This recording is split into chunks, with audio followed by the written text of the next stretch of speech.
Si j'étais un dispositif de développement des compétences, ce serait un bloc de compétences permettant de développer sa capacité d'exploration, de sélection de l'information et de gérer au mieux tout ce qui est instable. En tout cas, de repérer l'information ajustée pour me maintenir à l'emploi.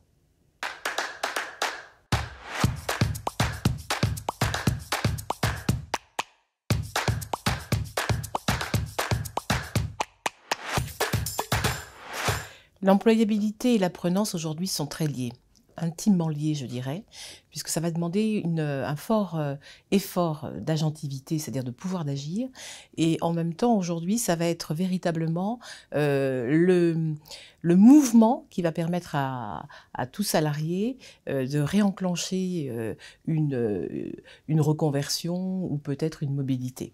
Et on se rend compte dans ma recherche que plus on apprend, plus on est employable.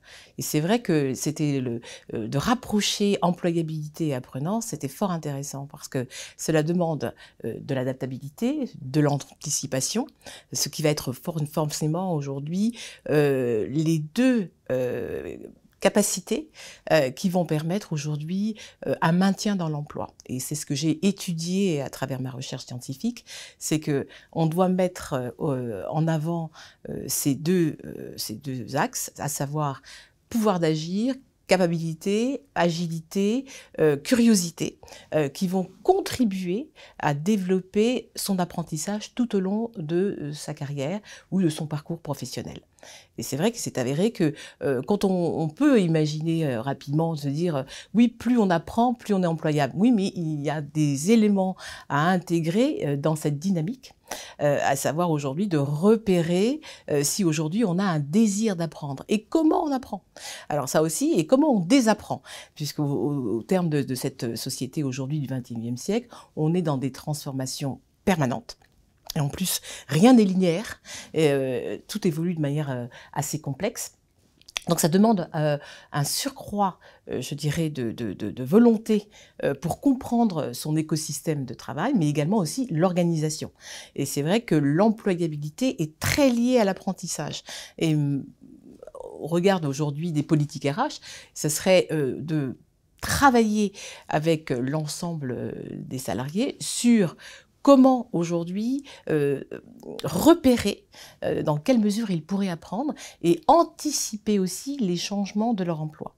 Donc c'est vrai que c'est une injonction qui est plutôt du côté du salarié, qui va devoir être dans un développement de soi, mais aussi dans une capacité aussi à repérer, à explorer, mais également aussi avoir une capacité je dirais même plus précisément, à comprendre comment aujourd'hui je peux apprendre et quelles sont les circonstances ou les situations ou les rencontres au sein de l'entreprise qui vont me permettre de réactiver mon désir d'apprendre. Et c'est vrai que on parle d'apprenance. L'apprenance, c'est des dispositions favorables à l'apprendre, que ce soit de manière formelle ou informel, dans un contexte fluctuant, où on est certainement, je pense, de plus en plus confronté à des évolutions extrêmes et pas du tout linéaires. Donc c'est vrai qu'on est dans un espace imprévisible qui va accélérer de plus en plus donc l'apprentissage. Et ça comporte, c'est vrai, aujourd'hui, un repérage de ses soft skills, un repérage aussi de sa capacité à comprendre comment aujourd'hui je fonctionne et comment je suis capable aujourd'hui d'enrichir mon portefeuille de compétences. Et cette injonction, elle est plutôt, je dirais, au niveau de l'organisation. Quel rôle aujourd'hui, ça c'est des questions qui sont à se poser, comment une organisation aujourd'hui va être confrontée justement à ces problématiques de transformation permanente et comment préparer aujourd'hui les salariés à ces dispositions favorables à apprendre.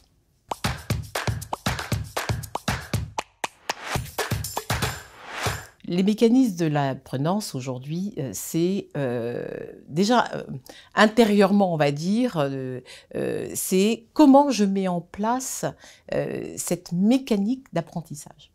Donc c'est déjà évaluer comment on apprend, est-ce qu'on aime apprendre ? Alors ça, c'est vrai que dans ma recherche, j'ai plutôt essayé de comprendre ça. Comment on a un désir d'apprendre et qu'est-ce qui fait qu'aujourd'hui, on n'a pas envie d'apprendre, hein. Et c'est vrai que la prudence mesure, en tout cas l'échelle de la prudence, mesure ce désir. Donc il y a une mécanique, c'est vrai, à repérer, à intégrer maintenant aussi dans l'accompagnement des salariés dans leur évolution professionnelle, et même les jeunes diplômés, tout individu d'ailleurs qui a besoin de réfléchir à se reconvertir. Et c'est vrai que cette mécanique, elle est plutôt sur un repérage. Comment on apprend? Quels sont les intérêts que l'on peut avoir à apprendre? Quelles sont nos difficultés à apprendre? Donc, et c'est comment aujourd'hui on peut repérer ces différentes étapes, ou peut-être cette conscience que l'apprentissage aujourd'hui, c'est, je dirais, peut-être le sponsor de son maintien dans l'emploi. Alors, c'est vrai qu'on le vérifie peu. On regarde peu comment on apprend. Alors c'est vrai qu'on pourrait peut-être se dire, et c'était une question d'ailleurs dans l'éducation aujourd'hui, c'est comment on apprend, comment on donne le désir. Et là aujourd'hui, on peut mettre un focus sur cette mécanique, parce qu'on n'a pas forcément le temps. Alors c'est aussi mesurer le temps. Comment aussi on s'octroie un temps d'apprentissage. Toutes ces dimensions sont à repérer avant de s'engager. C'est pour ça que là aussi, on est derrière aussi un sujet fondamental, c'est la formation. C'est-à-dire qu'on ne peut pas aller en formation si on n'a pas le désir d'apprendre. Donc là, voilà. Déjà, implicitement, c'est d'abord se poser les questions. Est-ce que j'ai envie d'apprendre? Est-ce que j'ai envie de m'engager dans ce processus d'apprentissage? Et puis, si on devait expliciter aujourd'hui la mécanique de l'apprenance, c'est comment je vais installer l'apprentissage tout au long de ma vie professionnelle. Et c'est vrai qu'on pourrait faire un parallèle avec ce qui se passe aussi pour les jeunes enfants, c'est de repérer comment ils ont envie d'apprendre, sur quel rythme, comment, quelle méthodologie. Et c'est vrai que l'apprenance repère ces différentes étapes et comment on peut installer avec une méthode moins invasive, hein, mais aussi peut-être prendre en compte le comportement que l'on a vis-à-vis de l'apprentissage. Alors c'est vrai qu'aujourd'hui, apprendre, ça se mesure, mais en amont, c'est aussi quel comportement on a par rapport à l'apprentissage. Sachant qu'aujourd'hui, on est quand même dans une situation où on est dans un flux de connaissances incroyable. D'ailleurs, quand on ouvre Internet, on est, je dirais, noyé par une multitude d'informations. Donc il va falloir aussi apprendre à repérer l'information, à explorer, et puis instaurer aussi le chemin faisant. C'est-à-dire que je ne me donne pas une ligne de conduite avec un aspect très conformiste, j'apprends aussi à errer. Parce que l'apprentissage, c'est ça aussi, hein, c'est prendre le temps de repérer mes intérêts. Donc c'est un comportement à adopter, mais aussi à instaurer pour que l'apprenance puisse aussi révéler nos dispositions favorables à apprendre.